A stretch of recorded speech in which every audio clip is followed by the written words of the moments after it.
Groceries check मारो boys, इसको एक एक करके अनबॉक्स करते हैं। और ये तो इतना ज़्यादा आ गया कि नीचे से फट ही गया। What is up boys, welcome back to the new video.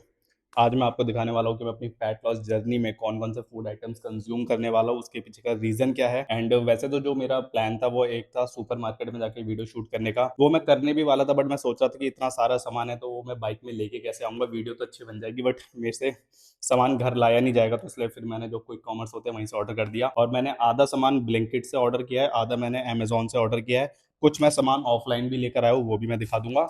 और दो अलग अलग जगह से ऑर्डर करने का रीज़न ये था, कोई भी चीज़ मुझे ऑर्डर करनी होती है, खरीदनी होती है, तो पहले मैं उसके उसके प्राइस हर प्लेटफॉर्म में चेक करता हूँ। मैंने ब्लिंकिट में चेक करा, अमेजोन में चेक किया, फ्लिपकार्ट में चेक किया, जेप्टो में चेक किया। और जहाँ से मुझे सबसे सस्ता मिलता है मैं वहाँ से ऑर्डर करता हूँ। और मैंने अमेजोन से तो 2 बार ऑर्डर किया।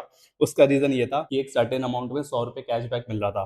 तो पहले मैंने आधा ऑर्डर प्लेस किया, 100 रुपये कैशबैक रिडीम लिया। फिर जो मैंने सेकंड ऑर्डर लिया उसमें वो जो 100 रुपये कैशबैक मिला था वो मैंने अप्लाई करा, तो 100 रुपये मेरे वहाँ पे बच गए। और फिर जो मैंने सेकंड ऑर्डर किया उसमें भी मुझे 100 रुपये कैशबैक मिला है, तो वो मैं आगे यूज़ कर लूँगा। तो ऐसे कुछ कुछ चीज़ें करके मैं थोड़े बहुत पैसे बचा लेता हूँ। एंड और क्या बताना है मेरे को, हाँ, तो जो भी मेरे फूड आइटम्स है वो मैंने उनके मैक्रो न्यूट्रिएंट के हिसाब से डिवाइड कर दिया है। तो मैं आपको मैक्रो न्यूट्रिएंट्स के हिसाब से दिखाऊंगा कि मैं कार्ब्स के लिए क्या ले रहा हूँ, प्रोटीन के लिए क्या ले रहा हूँ, फैट्स के लिए, माइक्रो न्यूट्रिएंट्स के लिए, वो सारी चीज़ें। बेसिकली एक ग्रोसरी हॉल होने वाला है फैट लॉस जर्नी का। इसके बाद मैं आने वाली वीडियो में सप्लीमेंटेशन भी दिखा दूंगा, कौन कौन से सप्लीमेंट्स लूंगा। चलो भाई लेट्स गो। इतना ज़्यादा एक्साइटेड हुई अनबॉक्स करने के लिए। सबसे पहले स्टार्ट करते हैं हमारे कार्बोहाइड्रेट सोर्सेज से। तो इस फैट लॉस जर्नी में जो मेरे मेजर कार्बोहाइड्रेट सोर्सेज होने वाले हैं वो होने वाले हैं ये ओट्स। मैंने 2 पैकेट मंगवा लिए क्योंकि बहुत ही ज़्यादा सस्ते पड़ रहे थे मुझे 2 पैकेट। और मैं सोच रहा हूँ कि यहाँ पे ना मैं स्क्रीनशॉट डाल दूंगा कि मुझे हर एक चीज़, हर एक फूड आइटम कितने रुपए का पड़ा, तो वो उससे भी एक आपको प्राइसिंग का भी आइडिया मिल जाएगा। तो सबसे पहले कार्बोहाइड्रेट का मेरा सोर्स होने वाला है ओट्स। कहाँ रखे इसको, चेयर पे रखते हैं।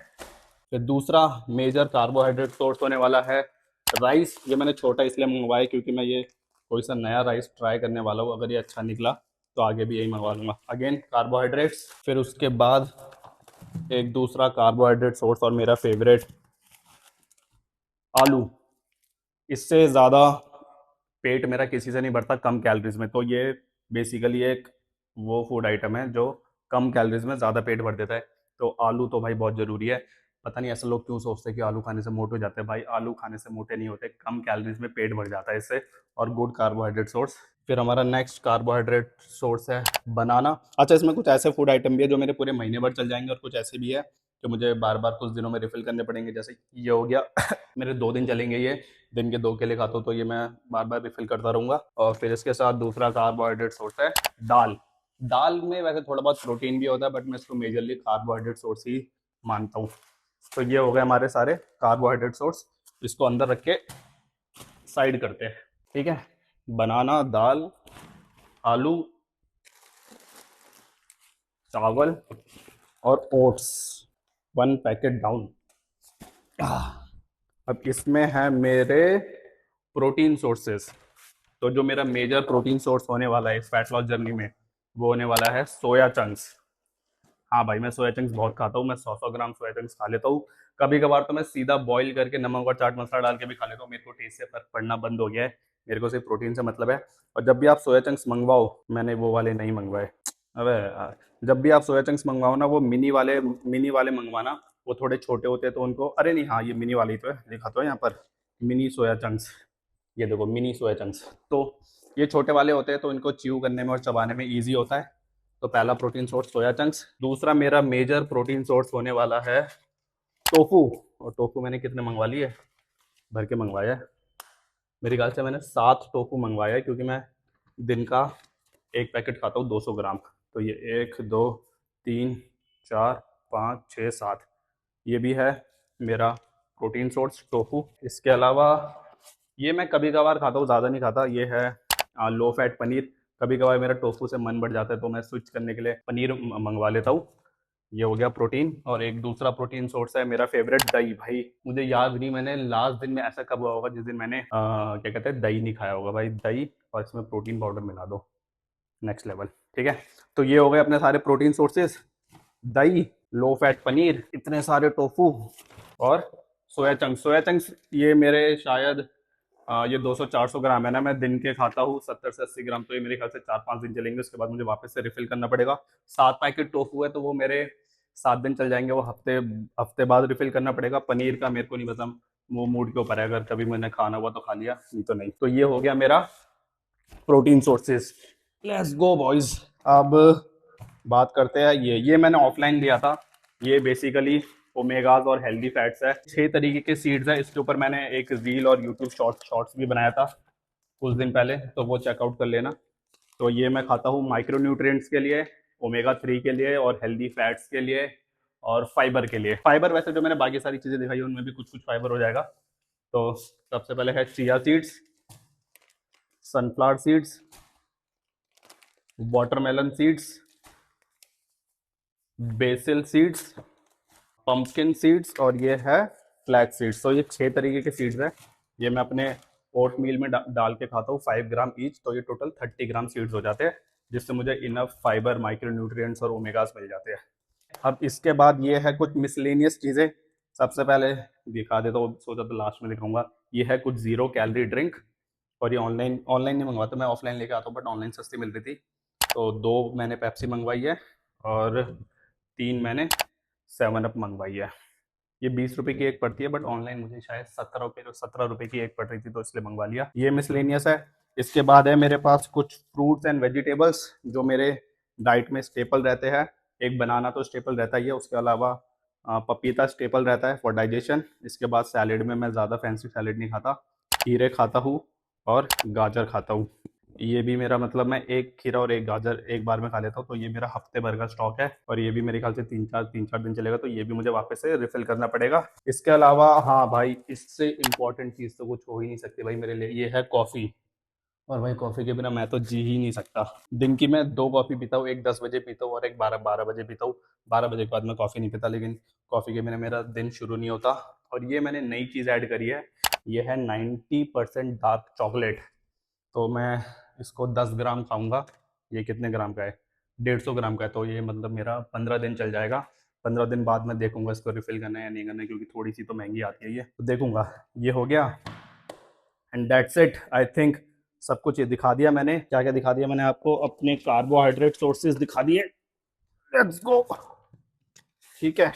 इसके अलावा ये थे मेरे प्रोटीन सोर्सेज, और भाई तो टेबल ही भर गया। ये थे मेरे प्रोटीन सोर्सेज, ये मेरे फ्रूट्स और वेजिटेबल्स हो गए, कॉफ़ी हो गई, और ये मेरे सीड्स हो गए। तो ये थी मेरी grocery hall for my fat loss journey. अब मैं खाना खाता हूँ, बहुत तेज भूख लग रही है।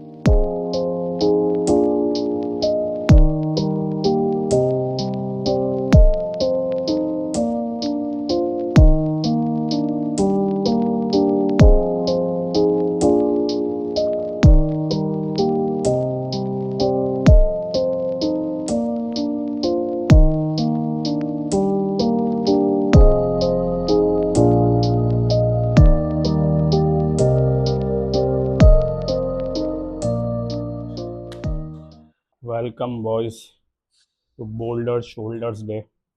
आज अपने को डेल्ट्स ट्रेन करने हैं, और मैं इस फैट लॉस जर्नी में कौन सी स्प्लिट फॉलो कर रहा हूँ ये भी मैं आने वाले वीडियोस में बता दूंगा। फिलहाल के लिए आज हमारा शोल्डर डे है, एंड मुझे लग रहा है मैं जिम थोड़ा जल्दी आ गया। जो मेरा लास्ट मील था वो ढंग से डाइजेस्ट नहीं हुआ है, बट ठीक है, इतनी छोटी मोटी चीज़ मैं नहीं देखता। चीड़ फाड़ करेंगे, मस्त वेट मारेंगे। रिकवरी मेरी ग्रीन में है, बहुत अच्छा फील हो रहा है आज मेरे को। चलो बॉयस, लेट्स गो।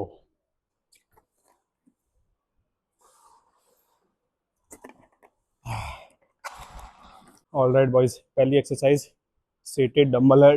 डंबल क्या बोलते हैं इसको? Seated dumbbell shoulder press. इसका मैंने पहला सेट रिकॉर्ड कर लिया था, बट फिर मैंने देखा माइक ऑन ही नहीं था, तो जो भी बोल रहा था वो रिकॉर्ड ही नहीं हुआ। और मेरे फर्स्ट सेट में आए थे 10 रेप्स। अब मैं एम कर रहा हूँ फॉर 8 रेप्स। और मैं क्या बोल रहा था फर्स्ट सेट में? हाँ, फर्स्ट सेट में मैंने ये भी बताया था कि मेरे वार्म अप सेट्स और प्रेप सेट्स स्ट्रॉन्ग गए थे, तो वर्किंग सेट्स भी सही जाने चाहिए। पहले सेट में मैंने 10 रेप का एम किया, तो 10 रेप्स आ गए थे। अब मैं एम कर रहा हूँ फॉर 8 रेप्स। इस बार तो माइक ऑन है ना, चेक भी नहीं कर सकता। चल, 8 रेप्स आने चाहिए इजी।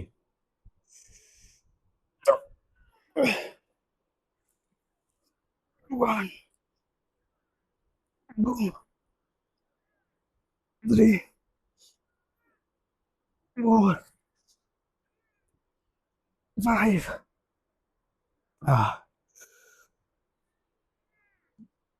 6 7 चल 1 मोर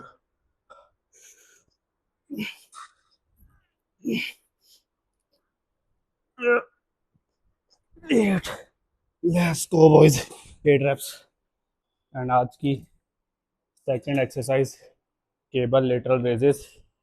केबल की जो हाइट रखनी है, मतलब हैंडल की, वो इतनी रखनी है यहाँ पे आपका हाथ खत्म हो रहा है और ये 90 डिग्री का एंगल बनाए। और ऐसे ज़बरदस्ती लटकने की ज़रूरत नहीं है, सीधा खड़े रहो। और क्या बताओ उसके बारे में। जितनी भी लेटरल रेजेस मूवमेंट होती है उसमें हाइयर रेपिटेशन मारो। भाड़ में जाए science based lifting, higher repetition मारो, बर्न को फील करो, फिर होगी ग्रोथ। चलो, इसके लिए मैं एम कर रहा हूँ फॉर 20 रेप्स।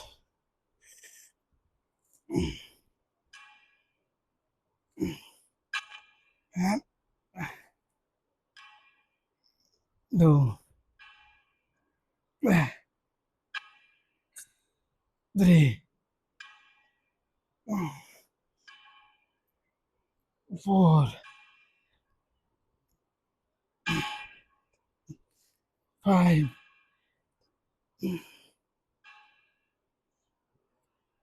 6। हाँ हाँ, मैं 2 रैप को एक एक रैप काउंट कर रहा हूँ, वो बताता हूँ क्यों। 7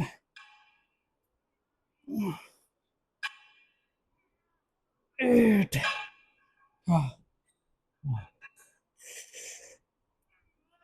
9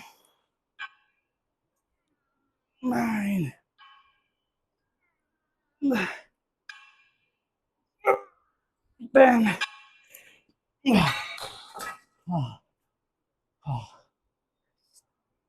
तगड़ा बन आता है। और जो मैं 2 रैप्स को एक एक रैप काउंट कर रहा हूँ, उसका वैसे तो बहुत दूसरा रीज़न है। जब भी मुझे हायर रेपिटेशन करनी होती है और मुझे 20 तक काउंट करना होता है, तो भाई मुझे मौत आ जाती है। मैं सोचता हूँ 20 रैप मारनी है, फिर 15 रैप और फिर 10 रैप और। लेकिन जब मैं 2 रैप को एक रैप काउंट करता हूँ तो मेरे को लगता है कि सिर्फ 10 रैप्स ही मारनी है, जबकि मैं मुझे मारनी 20 ही होती है। तो पता नहीं है लॉजिकल साउंड करेगा या नहीं करेगा, बट मेरे साथ ऐसा ही है। मैं अगर हायर रेपिटेशन मार रहा हूँ ना, तो 2 रैप्स को एक रैप काउंट करता हूँ, और पता नहीं क्यों मुझे ऑटोमेटिकली ईजी लगने लगता है। पता नहीं, इस बात का कुछ सेंस है नहीं है, मैं पागल हूँ। आज की third exercise, cable front raises.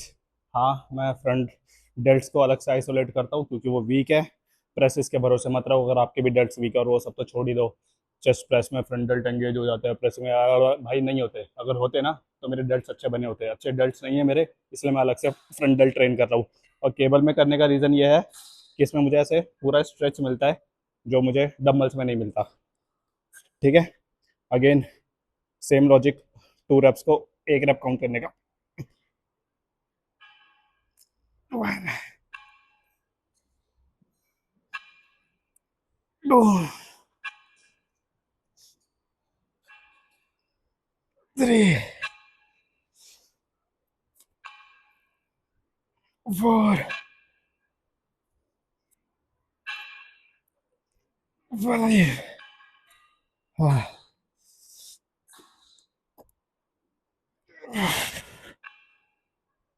6 7 8। हाँ, फ्रंट बेल्ट को अलग से ट्रेन करो, फालतू की बातें नहीं, प्रेसिंग में हो जाता है।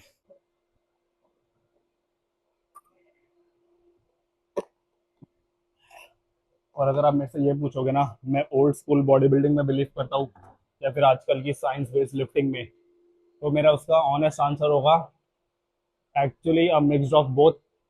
मैं साइंस बेस्ड लिफ्टिंग के भी काफ़ी सारे प्रिंसिपल्स फॉलो करता हूँ और उसमें बिलीव करता हूँ, और ओल्ड स्कूल लिफ्टिंग के भी काफ़ी सारे प्रिंसिपल, स्पेशली उनका माइंडसेट, उसको भी मैं काफ़ी ज़्यादा फॉलो करता हूँ, उस चीज़ में भी बिलीव करता हूँ। किसी भी एक चीज़ में मैं आंखें बंद करके बिलीव नहीं करता। जब मुझे ऐसे ट्रेनिंग करनी होती है, एकदम फेलियर तक ट्रेन करना होता है। मैं नहीं देखता कि भाई मैं मेरी जो रैप रेंज है वो हाइपोट्रोफी में है या नहीं है। मैं भाई फेलियर तक जाता हूँ, 20 20 25 25 30 रेप्स भी कर लेता हूँ, मैं मुझे फर्क नहीं पड़ता। मेरे को मजा आ रहा होता है इसलिए मैं कर लेता हूँ। ऐसा कोई हार्ड एंड फास्ट नहीं है कि सिर्फ 8 से 10 के बीच में ही मैं ट्रेन करूंगा या 10 से 12 के बीच में, नहीं भाई। फेलियर तक ट्रेन करो, अच्छे से रगड़ के ट्रेनिंग करो। बट साथ ही साथ साइंस बेस्ड लिफ्टिंग में भी बिलीव करता हूँ मैं। तो actually is a mix of both. But अगर फिर भी मुझे कुछ एक चूज करना हुआ तो मैं शायद ओल्ड स्कूल लिफ्टिंग चूज करूंगा। अगर मुझे एक चूज करना पड़ा दो तो, नहीं तो वैसे बिलीव तो मैं दोनों पे करता हूँ, दोनों ही सही है।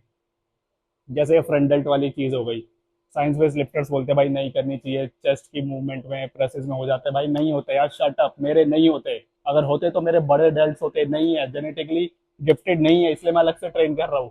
तो कुछ ऐसे पॉइंट्स आ जाते हैं तो मैं ओल्ड स्कूल में वो करता हूँ, बिलीव करता हूँ। बट कई बार साइंस बेस्ड लिफ्टिंग में भी करता हूँ। दोनों ही है मेरे लिए तो।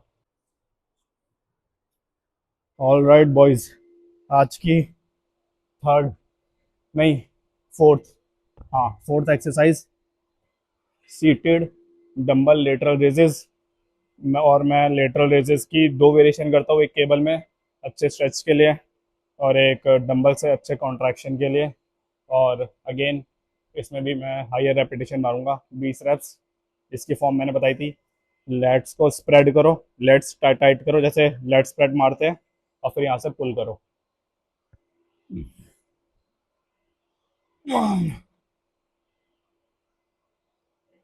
2 3 4 5 6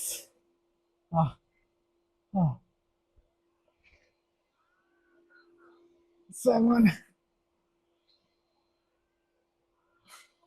8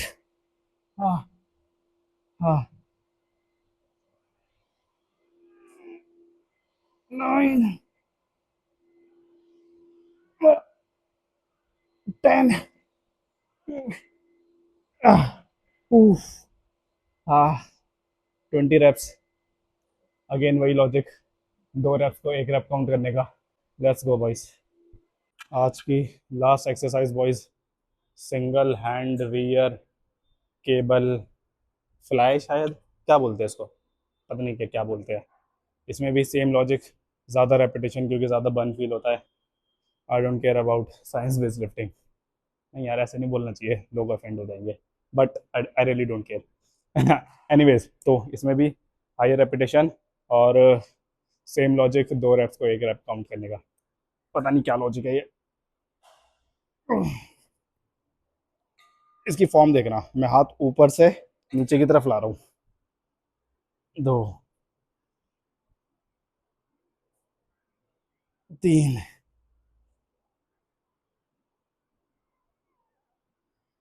4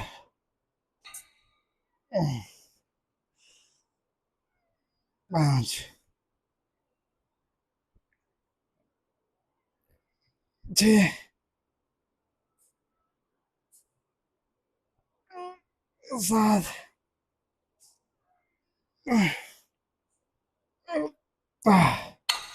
हाँ 15। बहुत तगड़ा बन फील होता है। ऑल राइट बॉयज़, आज का वर्कआउट ख़त्म। और अब मैं करूँगा 20 मिनट इंक्लाइन ट्रेडमिल वॉक, क्योंकि अब फैट लॉस को सीरियसली लेना है बॉयज़। एंड वॉक करते करते मैं मोबाइल फ़ोन की नोट्स एप्लीकेशन में मैं आज का सारा वर्कआउट लिखूँगा। मैंने कौन सी एक्सरसाइज करी, कितना वेट उठाया, कितने सेट्स मारे, कितनी रेप्स मारी, हर एक चीज़ नोट डाउन करूँगा, जिससे मेरा नेक्स्ट वर्कआउट आए तो मुझे पता होना चाहिए कि मुझे एग्जैक्टली करना क्या है, और मुझे अपना पुराना workout, previous workout out perform करना है। इसलिए वर्कआउट लॉक करना बहुत ज़रूरी है। पहले मैं क्या करता था कि वर्कआउट करते करते नोट्स एप्लीकेशन में लिखता था, बट उससे ऐसा होता था कि मैंने अपना वर्कआउट लॉक कर लिया, फिर मैंने इंस्टाग्राम खोल लिया या फिर यूट्यूब खोल लिया। तो इसलिए अब मैं पहले पूरा वर्कआउट ख़त्म कर लेता हूँ और एंड में मैं लॉक करता हूँ, जिससे पूरे ट्रेनिंग के टाइम पे मैं लॉकड इन रहूँ, मेरा इधर उधर दिमाग ना जाए। और वैसे भी एक चीज़ अच्छी होती है मेरे साथ, क्योंकि मैं अपना वर्कआउट रिकॉर्ड कर रहा होता हूँ यूट्यूब और इंस्टाग्राम के लिए, तो अब मेरा जो फ़ोन होता है वो ट्राइपॉड में लगा रहता है, तो मैं फ़ोन छेड़ता ही नहीं हूँ थ्रू आउट द ट्रेनिंग। तो ये एक अच्छी चीज़ है। Weight training done, cardio done, abs done. घर चलते हैं, खाना खाते हैं और फिर क्वेश्चन ऑफ द डे करते हैं। Let's go boys. All right boys, तो अगर आपको लग रहा है कि मैं किचन में लैपटॉप के साथ क्या कर रहा हूँ, तो उसका आंसर ये है, मैं अभी बना रहा हूँ डिनर। यहाँ पर है राइस जो कुक हो रहा है, इसके साथ मैं टोफू और सैलेड बनाऊंगा, और साथ के साथ आपके क्वेश्चन ऑफ द डे का भी आंसर करूंगा, क्योंकि I am a multitasker.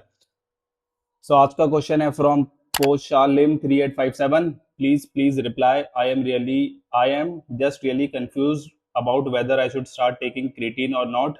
I have heard people say that creatine can cause hair loss and that while you are taking it in your body looks better because it holds more water, but once you stop taking it you lose that water and your body goes back to how it looked before. Huh. So I'm really not sure what's true and what's just a myth. Do you think I should start taking creatine? If yes, then which brand? I'd really appreciate your honest opinion. अच्छा, ओ अच्छा, एक और चीज़ है। Also, I have been going to the gym for about a month now, and I am already getting my protein from foods like milk, curd, paneer, and soya chunks. अच्छा है आपने ये last वाली लाइन लिख दी। आपको अभी 1 महीना हुआ है जिम जाते हुए, और आप क्रिएटिन लेने का सोच रहे हो। अभी इसका जवाब देता हूँ, रुको। एक बार पहले राइस चेक कर लूँ।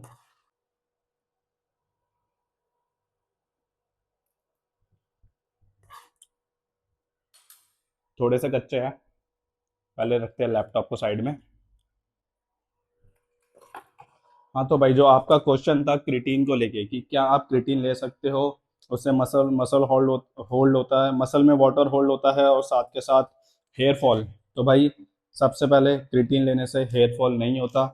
Hair fall purely purely purely आपके जेनेटिक्स के ऊपर डिपेंड करता है। अगर आपके जेनेटिक्स में हेयर फॉल या गंजा होना, बॉल्ड होना लिखा है, तो वो एनीवेज होगा ही होगा, चाहे आप क्रिएटिन लो या ना लो। ऐसा भी नहीं है कि क्रिएटिन लेने से वो चीज़ जल्दी हो जाएगी या लेट हो जाएगी। वो जब आपके टाइम के साथ जो होगा ना, आपके जो जीन्स में लिखा होगा, वो तभी के तभी होगा। ठीक है, तो एक चीज़ क्लियर हो गई कि भाई हेयर लॉस तो नहीं होता। दूसरी चीज़, उसके फ़ायदे क्या है? उसका फ़ायदा यह है कि जो क्रिएटिन है वो आपका मसल में, जैसे आपने खुद ही बताया, आपने खुद ही रिसर्च कर रखी है, मसल में वाटर होल्ड करता है, जो मसल्स को थोड़ा ज़्यादा फुलर दिखाता है, विच इज़ ट्रू, और जो कि अच्छी चीज़ भी है। साथ में वो हमारी एटीपी लेवल भी बढ़ाता है, जिसका मतलब हम जिम में हमारी स्ट्रेंथ बढ़ती है, जो आखिरी की 1-2 रेप्स होती है, उसमें हमें थोड़ा सा पुश मिलता है, और हम प्रोग्रेसिव ओवरलोड कर पाते हैं, और हमारी मसल बिल्ड होती है। तो ये भी एक अच्छी चीज़ है। क्या इसका मतलब ये है कि मैं आपको क्रिएटिन लेना सजेस्ट करूंगा? तो उसका आंसर है बिल्कुल भी नहीं। उसका रीज़न ये है, भाई अभी आपको 1 महीना हुआ है जिम जाते हुए, 1 महीने में आप ढंग से पुशअप पुलअप भी नहीं मार पाओगे, तो क्रिएटिन लेके क्या ही करोगे?